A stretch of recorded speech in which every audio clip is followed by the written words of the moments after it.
Member po ng party list yan na walang ginawa kundi mamigay po ng ayuda. Tatalakayin din natin bakit bangkarote ho yung title natin ngayon.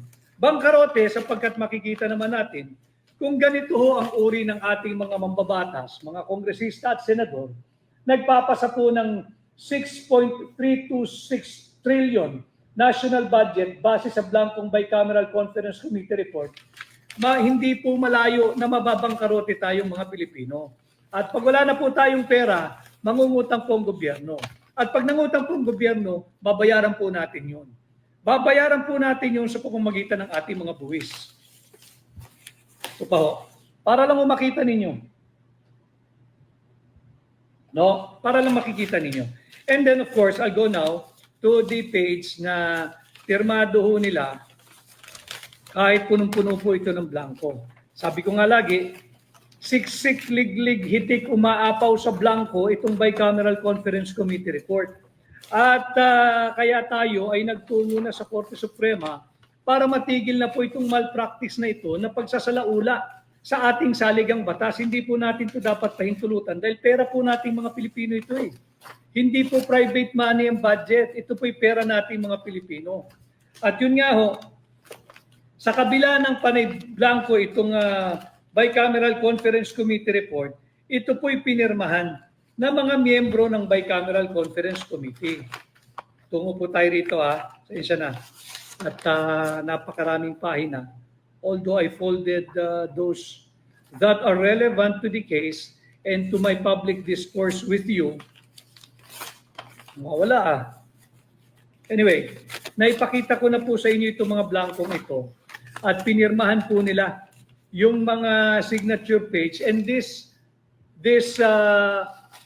final approved, ratified, and filed Bicameral Conference Committee report, na-file po yan December 11. Na-file po yan sa House of Representatives Bills and Index Service. Kahit po ito ay blanco, pinirmahan po ito ng mga miyembro ng Bicameral Conference Committee report mula sa Senado. Kaya nga po yung notice kahapon ng Korte Suprema, pinatatawag po at hinihingi ang presensya ng chairman ng Committee on Finance ng Senado na si Senadora Grace Poe. On the part of the House of Representatives, pinatatawag din po ng Korte Suprema at required ang presensya ng Congresswoman po ng Marikina, yung Stella Kimbo. Yung nagsabing wala daw pong blanco nung simula, at nung ipinakita na namin at nagkaipit-ipit na, ang itinuro, ang inilaglag ay yung mga miyembro ng Technical Working Group ng Bicameral Conference Committee report na empleyado po ng Senado at ng mababang kapulungan. Kaya po sa pagdinig na gaganapin sa May 19, pinatatawag po ang presensya ni Senadora Grace Poe, ni Stella Kimbo, at yung mga miyembro po ng Technical Working Group, parehas ng Senado at ng mga mababang kapulungan. Kawawa po, hindi naman po sila talaga ang layunin natin dito na maihabla, subalit sila po ay sinasangkalang. Tandaan ninyo yung news report ni Congresswoman Stella Kimbo na ituloy po yung ministerial at ang naglagay daw po ng mga halaga sa blanco ay yung mga empleyado ng Senado at ng mababang kapulungan na miyembro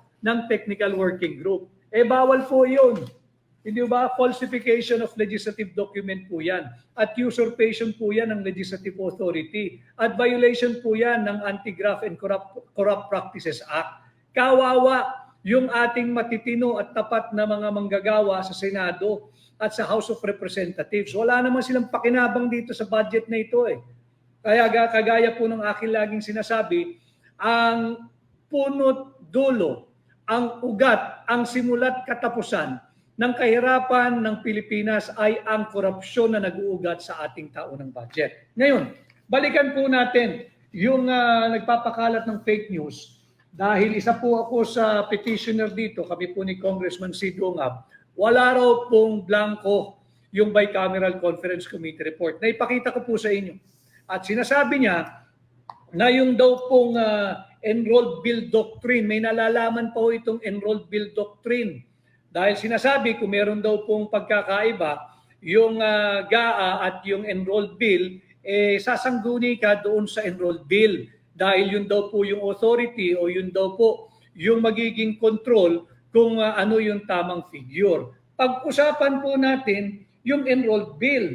Sinasabi nitong miyembro ng party list na ito na pumirma sa blankong bicameral conference committee report at ang party list nito walang gawin kundi magbigay ng akap, ng AIX at kung ano-ano pang ayuda na hindi po tutugon sa problema ng gutom ng Pilipinas. Kaya po tayo nababangkarote. Ang sabi niya, yung daw pong enroll bill ay nagpapakita na walang blanco sa bicameral conference committee report. Ito po ay pinagpaalam ko sa ating mga abogado dahil sila po ang mag-a-argue na niyan sa May 19. Ang aking pong layunin, ulitin ko sa ating kagalang-galang na kataas-taasang hukuman, nais ko lang pong ituwid yung fake news at sinasagot ko lang itong fake news ng mambabatas na ito. Ang sinasabi niya, wala raw pong blanco sa bicameral conference committee report, baseless daw po yung ating petition sa Korte Suprema at in order daw po at above board ang General Appropriations Act o yung ating national budget for 2025. Sinungaling po kayo. Pinakita ko, blanco yung bicameral conference committee report. Ito ho ay ipapakita ko for the first time. Ito po ay nagpaalam ako sa ating mga abogado, humingi po ako ng kopya. Ito po yung tinatawag na kopya ng enrolled bill. Yung binibida niya, wala raw pong blanco. Pakitingnan niyo po maigi. Ito po ay sinertify. Ito po ay receive din nung araw ng maliit eh. Ito po ay na-receive noong January 27. Ito po yan. January 27, 2025. Receive ng House of Representatives Archive Section. No? Yan. At dito po makikita ninyo noong February 13, dahil ayaw po magbigay ng House of Representatives Bills and Index Service ng kopya ng enrolled bill. Ayaw po nilang magbigay. Ayaw nilang magbigay. Hindi raw po sumasang-ayon yung SecGen. At yung SecGen, kinakailangan pa raw pahintulutan o kinakailangan daw po humingi ng pahintulot sa Speaker of the House. Wala tayong aasahan dyan. Cover up nga eh. So itinuro po tayo, sinabi din ito ni Stella Kimbo na magtungo daw sa archive section at makikita daw doon yung enrolled bill at walang blanco. So sinunod po namin yung kanilang payo dahil masunurin po tayo, nagpunta po tayo dyan sa archive section. Humingi po tayo ng kopya at pina-certify po natin. Certified po ito eh. Ayan o yung bilog, pakitingnan po ninyo. Dahil ito'y certified, ayan, certified po yan. Ilang pahina po, yung pinili lang po natin. Certified po yan dito sa itong bilog na ito. Certified po yan. Certified din po ito. Makapal po yung enrolled bill. At yung pinaka-importanting pahina, para talagang patunayan natin, kasi mahalaga sa amin ang aming karakter, ang aming integridad, ang aming dangal. Kaya aking pinapasinungalingan itong fake news ng kongresista na nabibilang sa isang party list na walang gawin kundi magbigay ng ayuda. Pahirap po sa bayan yan. Ito, kayo na humusga. Certified po yan. Certified po yan. Certified po yan. Ano nakikita nyo? Walang pirma. Yung Secretary General ng House of Representatives. Wala pong pirma. Yung Secretary ng Senado. Wala pong pirma. Yung Senate President. Wala rin pong pirma. Yung Speaker of the House. Hindi po namin gawa-gawa ito. Certified po ito. Certified po ito at wala po kaming control sa ahensyang ito sapagkat ito po'y nasa ilalim ng House of Representatives. Kaya ako po'y pinapakita ito, nais ko lang ituwid yung pagsisinungaling ng mangbabatas na yan. Alam mo ninyo dito sa ating pahina, kaya po ako nagkakaroon ng diretsahang ugnayan sa inyo para po may makuha kayong tamang impormasyon. Ito nga ho, ating tinutuwid yung fake news niya. At sinasabi niya na in order daw po yung budget. Naipakita ko po ano yung sequence natin. Pinakita ko yung blanco sa Bicameral Conference Committee report. Final po nila yan, December 11, 2024. Ang dami pong blanco at pero pirmado ng mga senador at kongresista na bahagi ng Bicameral Conference Committee report. Just to refute the lie being peddled by this congressman na sinasabing wala raw pong basihan yung aming petisyon. Kung walang basihan yan, bakit hanggang ngayon nakabinbin pa yan sa Korte Suprema? Kung walang basihan yan, bakit ngayon meron pa tayong nakatakdang oral argument na gagawin sa May 19? Okay na po sana yun titigil na tayo ron. Pero para mag-issue ka ng pahayag sa isang pahayagan at sasabihin mong walang basihan ang petisyon namin, diyan itutuwid ko yung napakalaking pagsisinungaling mo. Kaya ipinakita ko po itong kopya ng enrolled bill. Sabi po niya, yung enrolled bill doctrine pa siya. Paano ka nagkaroon ng enrolled bill doctrine? The enrolled bill doctrine finds no application in our case because there is no enrolled bill. Certified po ito Blanco. Pwede ka bang magsumite ng enrolled bill na blanco? Ang enrolled bill ho, pirmado na po yan itong apat na ito. Ang kulang na lang po na pirma pag enrolled bill, ang pirma ng Pangulo ng Republika ng Pilipinas. Kasi nga ho, yung enrolled bill, wala na hong galawan yun. Yun po yung binibigay sa Malacanang para i-propose sa Pangulo kung pipirmahan ba niya o i-veto niya yung ilang items o i-veto niya lahat dahil illegal, unconstitutional, invalid, immoral, unlawful, criminal.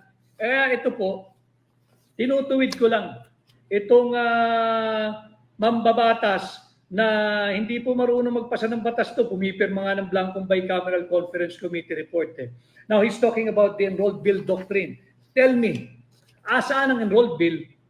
Anong enrolled bill doctrine ang i-invoke mo? Wala ngang enrolled bill Walang enrolled bill.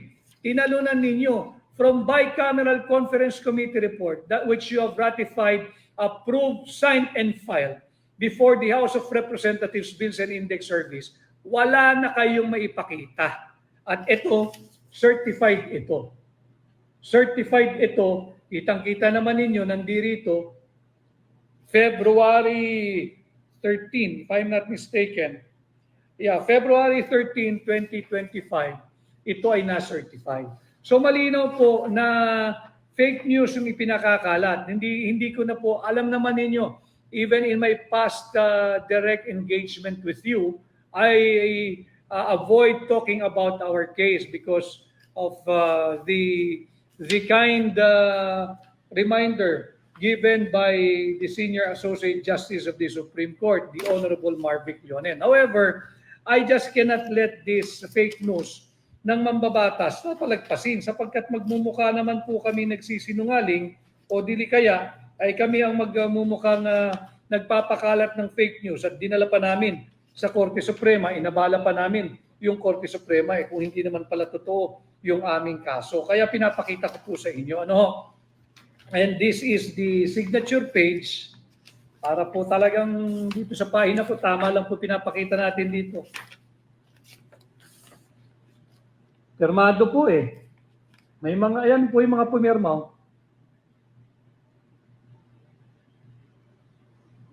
Pirmado po nila yan. Meron pa ho rito.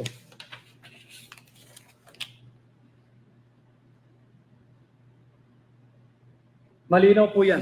Importante kasi na wag nating kalimutan itong usapin ng 2025 budget dahil mahalaga po ito sa inyong pagpili at pagdedesisyon kung sino yung ating mga gagawing leader pagkatapos po ng midterm election. Again, I always remind the Filipino people, we ought to remember, we must realize what is at stake for the country, for you, for me, for the present Filipino youth, and most especially for the generations of Filipinos that are yet to come. Kinakailangan po nagkakaintindihan tayo, mahalaga itong midterm election na ito. Yung namimigay ng AKAP, yung nagmimigay ng AYIX, ng tupad, ng kung ano-ano pong ayuda, tanggapin po ninyo. Pero wag po kayong tumanggap ng utang na loob sa mga yan, hindi po nila pera yan, pera nyo po yan.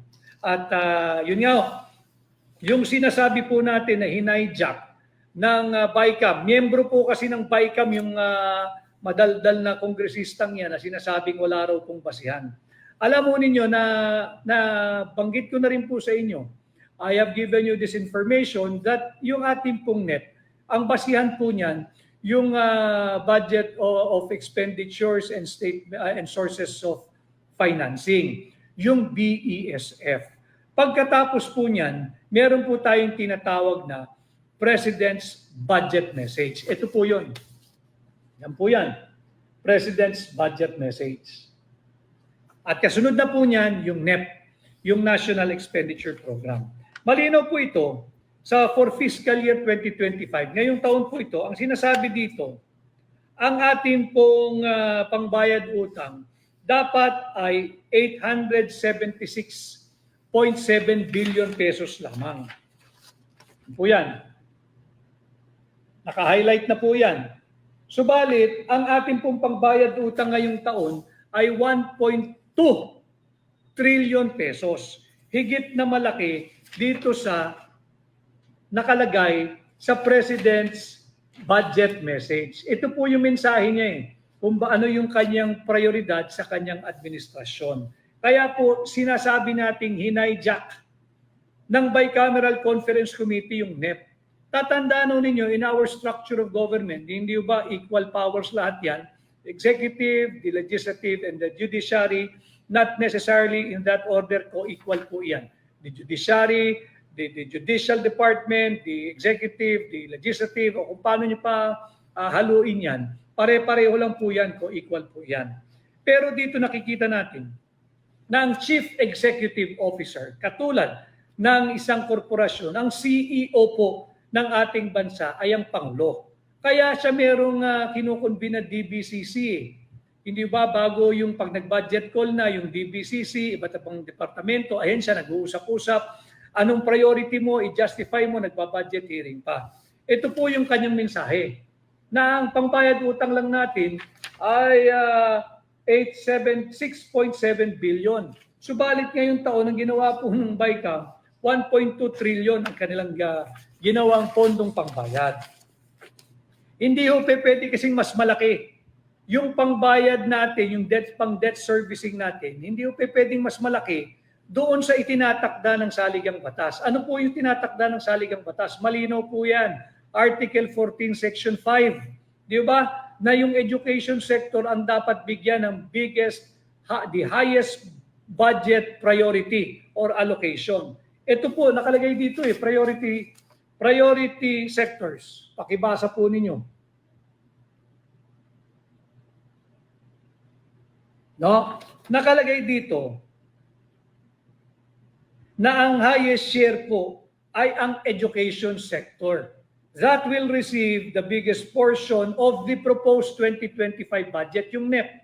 Ang nakalagay po rito ay 977.6 billion ang dapat ibinigay na pangbayad sa or para sa education sector. Higit pong malaki yun.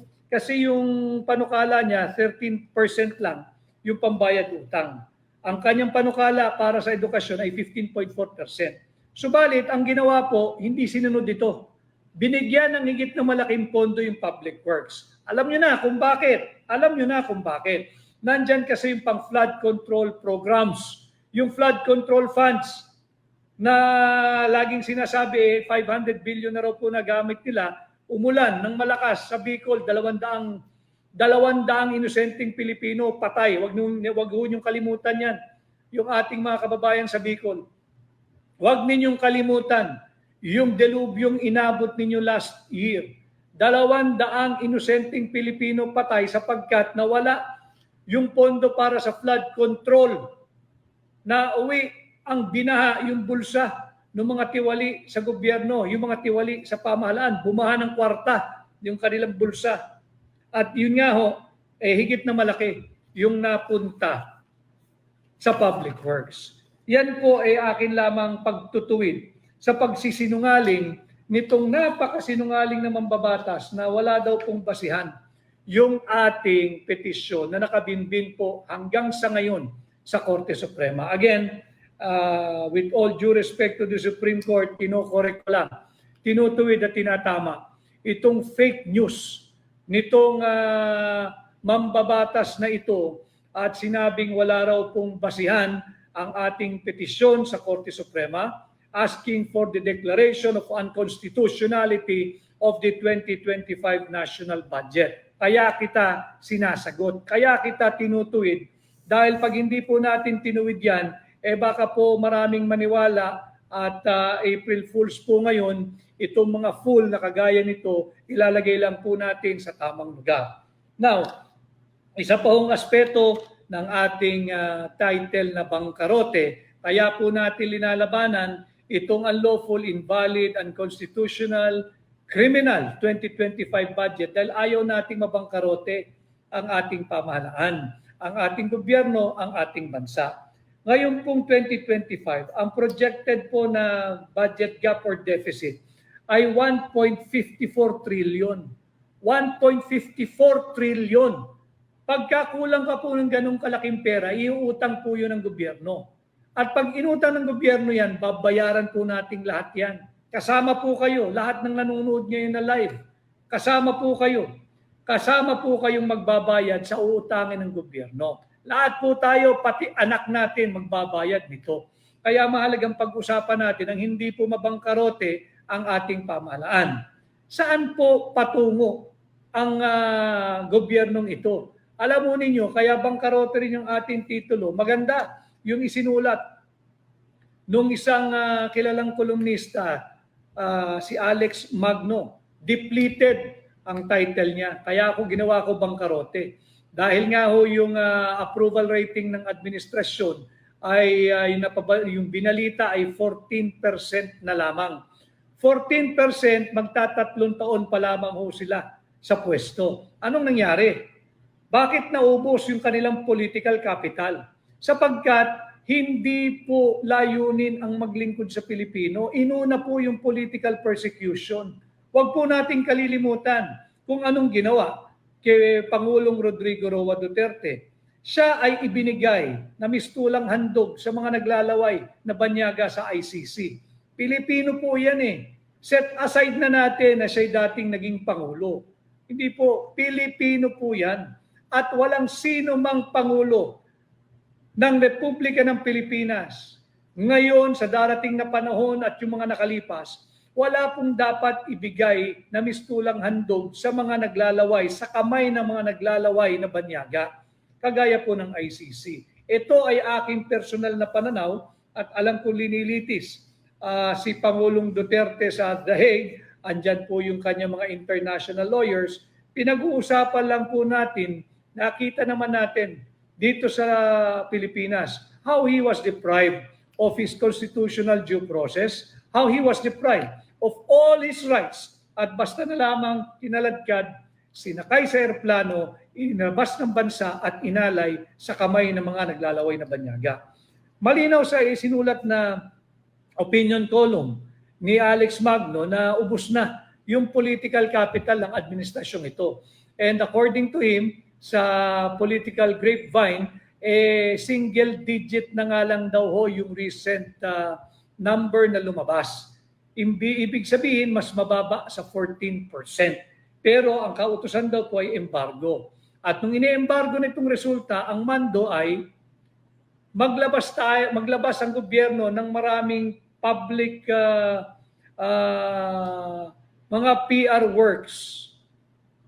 Yung press releases na pinupuri para umangat pabanguhin ang kasalukuyang administrasyon. Alam mo ninyo, ako'y naging bahagi ng pagbuo ng kasalukuyang administrasyon. Paulit-ulit yung sinasabi ho, sa lahat ng aking naging interview in the past. Hindi na kasi ito yung layunin eh. Nung kami po'y nangangarap na pagbigyan, na maglingkod sa bansa, at higit pa nga ayusin, kaya nga po yung programa, di ba? Unity and continuity. Wasak po lahat yun. Kaaga-aga sa termino, winasak na. At nakita na nga, yung tunay na layunin, perpetuation o patagalin ang kanilang angkan sa kapangyarihan. Huwag po tayong pumayag, kaya nga po mahalaga itong halalang ito. At yung sinasabing legacy campaign, hindi naman problema ng administrasyon yung kanilang PR o yung sinasabi nating public relations, hindi problema yun. Ang problema, kahit sinong ilagay mong mahusay na PR guy dyan, kung wala kang achievement, kung wala kang performance, kung wala kang accomplishment, anong lalamanin ng public relations mo? Akap, ayuda, AYIX, tupad, MAIP, yan nga po ang isang dahilan kung bakit mababangkarote tayo. As I always challenge anyone, kahit saan po ka magpunta, magharap po kayo, kahit isang tao, isang pamilya, na palagian pong tumatanggap ng akap, na kayang magpatotoo at magbigay ng testimonya na napabuti ang kanyang buhay, ang buhay ng kanyang pamilya, ang buhay ng kanyang mga mahal sa buhay, simula nung palagian siyang tumatanggap ng akap. Wala pong mabuting idudulot ang akap. Ang akap po ay isang political tool to buy your votes. Kaya nga po, tama si Mayor Benji Magalong. Itong akap ginagamit para legal na po, legalize na yung vote buying. Nangyayari po ito sa lahat ng distrito.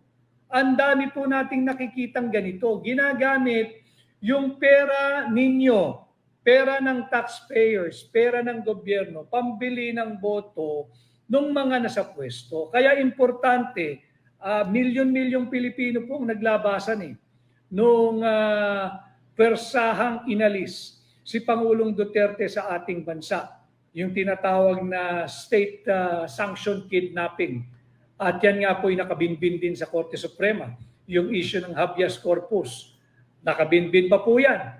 At nakita naman natin lahat kung paano inabuso lahat ng karapatan ni Pangulong Rodrigo Roa Duterte. Hindi po ito ang tugon sa ating pagkakawatak-watak. Ang kinakailangan ng Pilipino, trabaho, hanap buhay, negosyo, seguridad, kapayapaan at labanan ng inflation. Yan ang kailangan natin.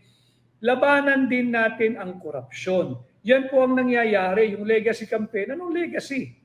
Magtatatlong taon na kayo dyan, wala kayong mapakitang performance. Wala kayong mapakitang accomplishment. Wala kayong mapakitang achievement. Wala. Panay political persecution, panay panggigipit sa mga kritiko who are just expressing honest dissent.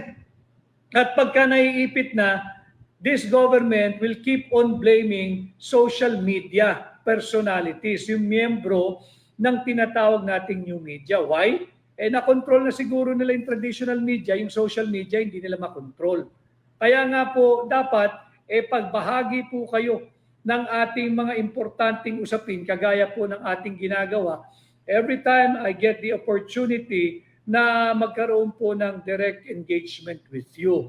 Dahil dito po sa ating pahina, tamang impormasyon lamang po ang makukuha ninyo. Again, bangkarote ang ating title.